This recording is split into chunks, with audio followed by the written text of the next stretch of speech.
Welcome back. You're watching News Desk. Now we want to continue with that conversation on climate change and the environment in general.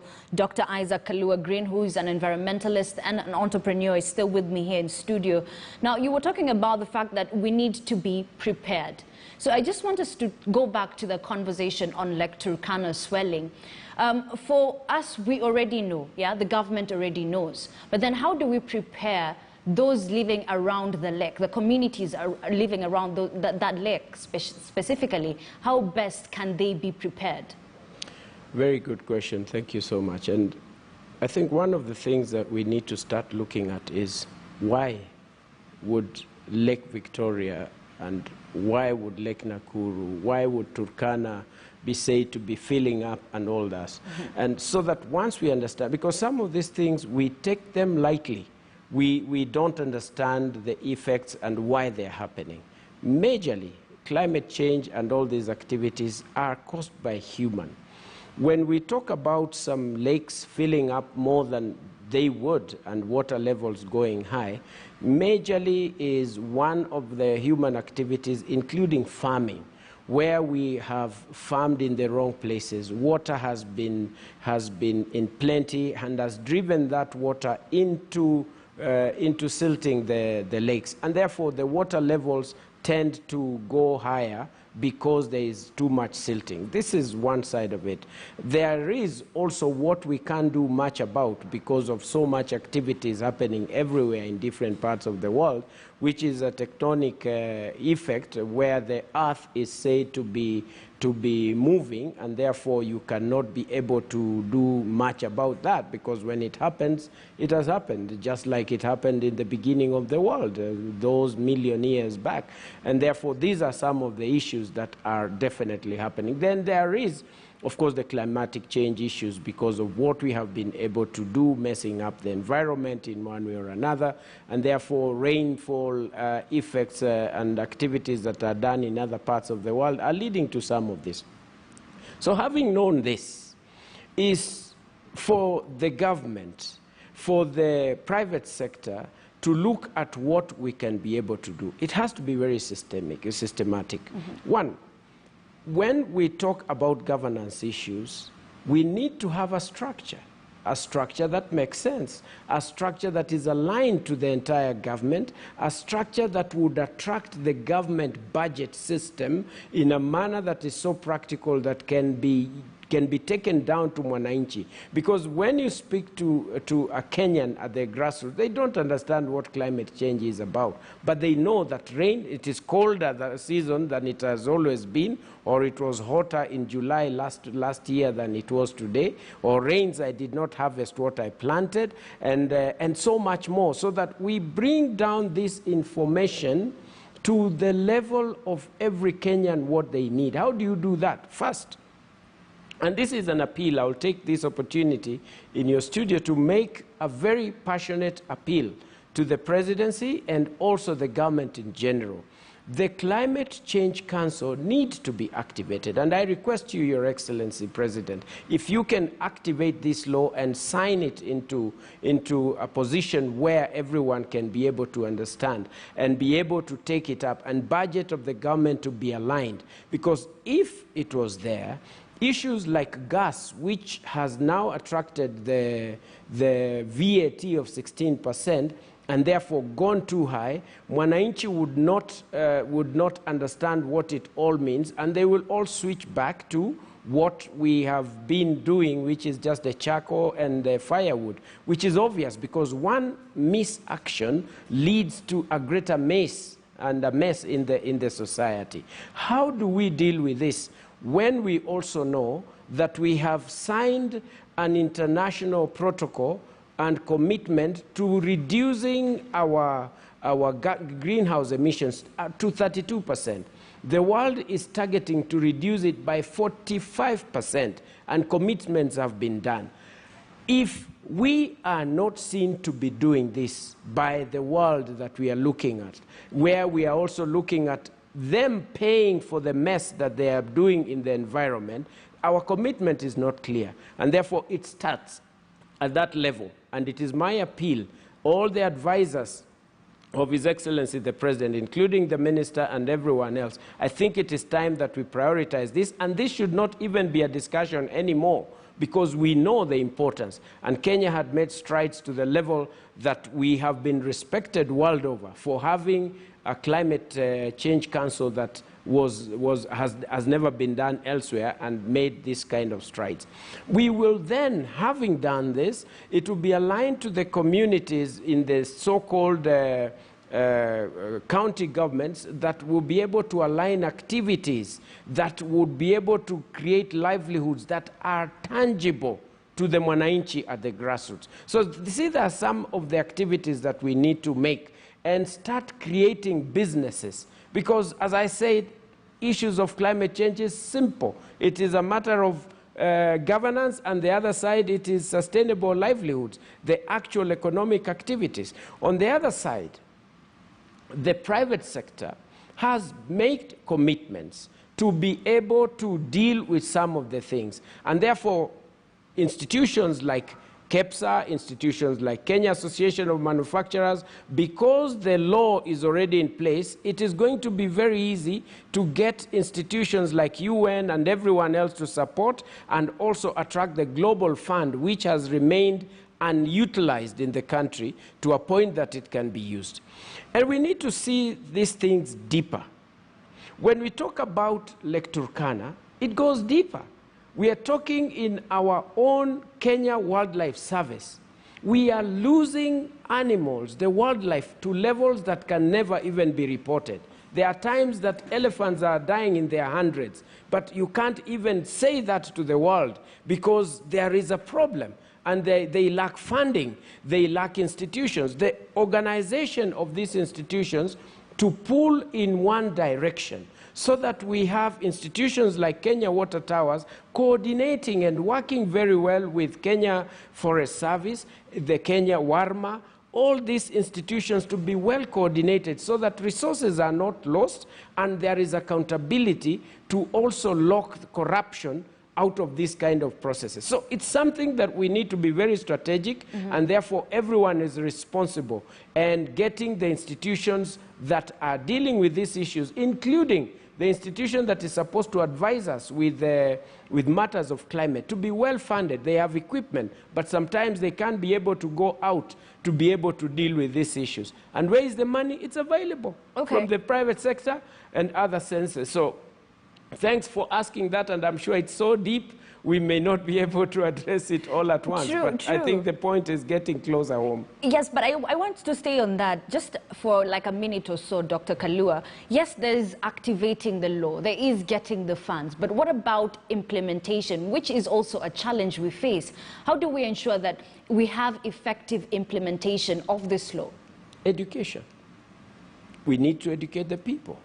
You don't just make people do something. You don't make people, like the Ministry of Environment is doing a lot of effort. Look at this year, 2 billion trees target to be able to reach 10%. Look at what the Council of Governors that is doing tremendous work in August. They'll be doing a number of trees. Look at all these activities. Yes, very many activities. We have the right people that are in place. But we need to explain people why we are doing these things. We need to make them see how they can place food on their table while doing what we must be able to do. People understand why they are doing it more than doing what they must be doing, because it just remains out there and makes no sense. All right, so since we're educating people, maybe we can start now. As we wait for the government to activate the laws, the people on the ground, what can you and I, or the people watching us, do to ensure that we do not get to a worse place? Quite a lot, and thank you so much. That's a very nice way you have put it. One, everyone has a responsibility. We breathe air, and we take in oxygen and bring out the gases that are part of what is messing up the environment. Where do we get the oxygen from? It's from a tree. So plant the air that you breathe.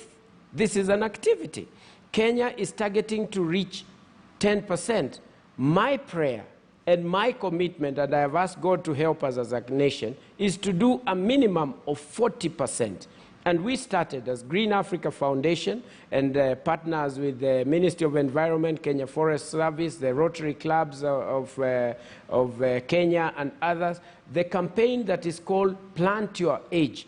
The minimum that one should be able to do is to have a forest or a number of trees equivalent to your age standing on what you call your land, and leave the rest to others to continue doing this. We need to get the corporates to be able to plant trees equivalent to the products that they are producing. My institution that I had in Honda, Kenya, we're now working on how to produce 1 tree for every motorbike that we produce. And other companies should be able to do this so that we can have water, because forest equals to water, equals to air, equals to livelihoods, equals to much more food in our farms.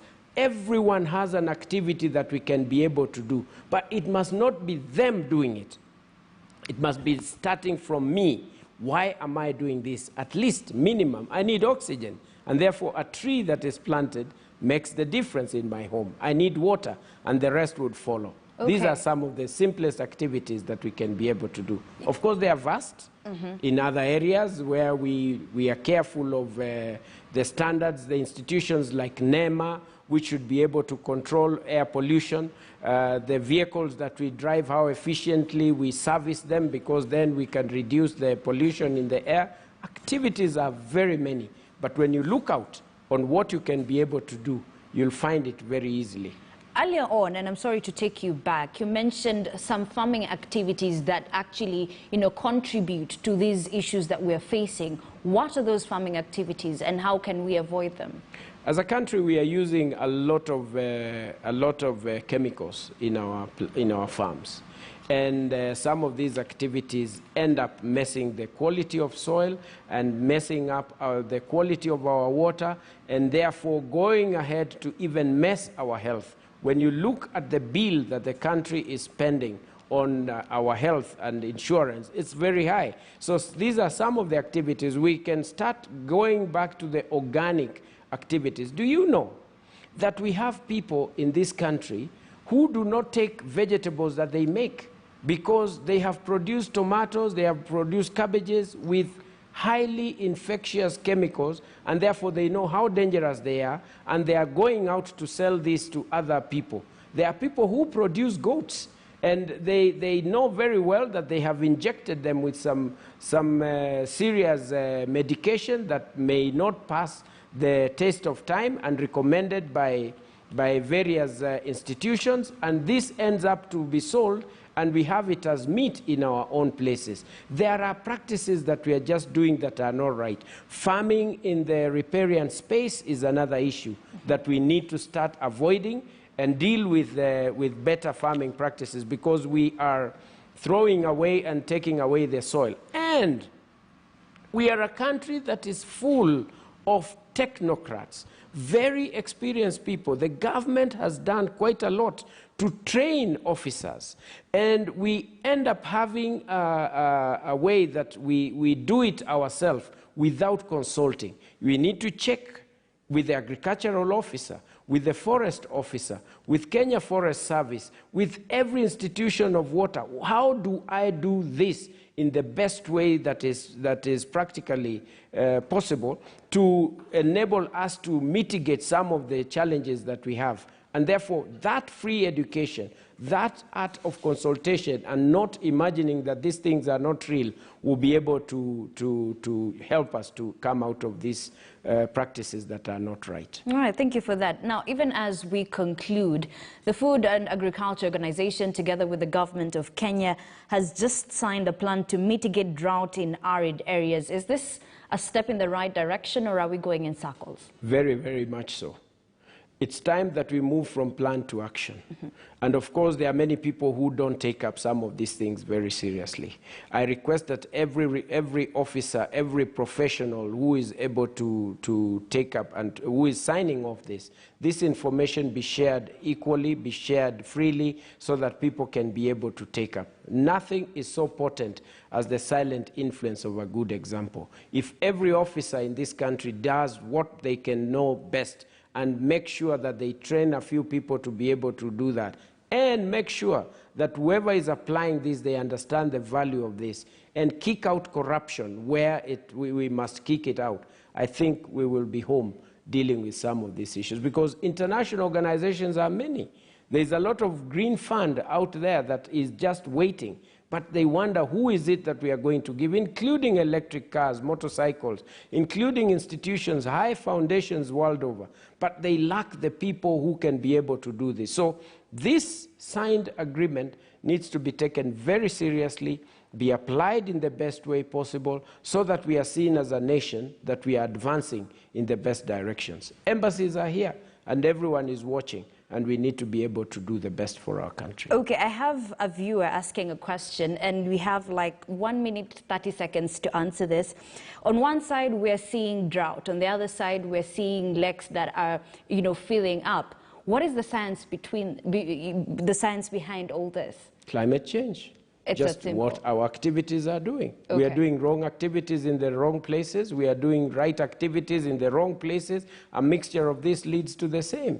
And therefore, it is just our own activities that are leading to this. This is all about climate change. And maybe we may not be able to explain this within the 1 minute that we have. Okay, thank you very much. That's a very good place to end it. Dr. Isaac Kalua Green, who is an environmentalist and equally an entrepreneur. Thank you very much for shedding some light. I have learned something from this conversation.